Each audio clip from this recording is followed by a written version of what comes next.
الحمدللہ رب العالمین والصلاة والسلام علی سید الانبیاء و خاتم المرسلین سیدنا محمد وعلی آلہ و اصحابہ اجمعین۔ حضرات، قرآن مجید کے لال و گوہر کبھی ختم نہیں ہوں گے، اس کے خزانے کبھی ختم نہیں ہوں گے۔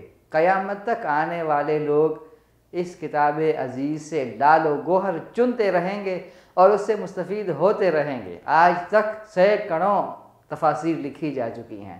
کیا کوئی آدمی کہہ سکتا ہے کہ اب مزید تفاسیر لکھنے کی گنجائش نہیں ہے؟ نہیں، قیامت تک تفاسیر لکھی جائیں گی اور ہر آنے والا اس کتاب سے کوئی نہ کوئی ایسا ہیرا نکال کے لوگوں کے سامنے رکھے گا۔ آپ کے سامنے سورہ آل عمران کی ایک آیت رکھنے جا رہا ہوں، بلکہ آیت کا ایک حصہ ہے، آیت نمبر 163۔ اللہ تعالیٰ کا ارشاد ہے، ہم درجات عند اللہ۔ بس آیت ختم ہو گئی۔ اللہ تعالیٰ کا ارشاد ہے، اس کا ترجمہ ہے، اللہ کے پاس ہر ایک کا درجہ ہے۔ غور کیا آپ نے؟ اللہ کے پاس ہر ایک کا درجہ ہے۔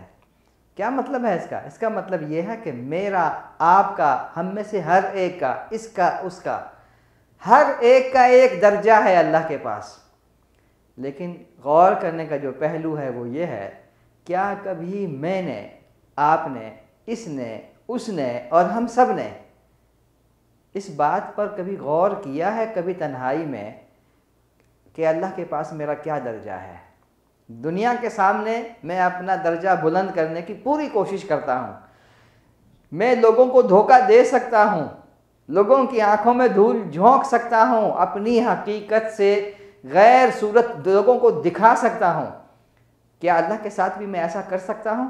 نہیں کر سکتا۔ اللہ تعالیٰ کے پاس میرا ایک درجہ ہے۔ اب وہ درجہ کیا ہے؟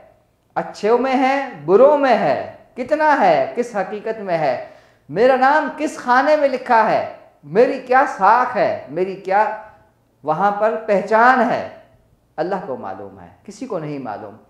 لیکن ہم میں سے ہر آدمی کوشش کرے کہ وہ جو درجہ ہے اللہ کے پاس، جو بالکل حقیقت پر مبنی ہے، دنیا کو میں دھوکہ دے سکتا ہوں، اللہ کو نہیں دے سکتا، وہ کیا درجہ ہوگا؟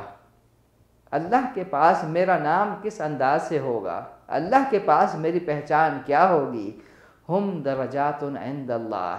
اللہ کے پاس ہر ایک کا درجہ ہے۔ میں اور آپ اور ہم میں سے ہر ایک کوشش کرے کہ اس کی ساکھ، اس کی پہچان، اس کی شکل، اس کی صورت، اس کا نام اچھوں میں شامل کیا جائے۔ اس کے لیے ہم سب کو کوشش کرنی چاہیے۔ اللہ تعالی ہمیں عمل کرنے والا بنائے۔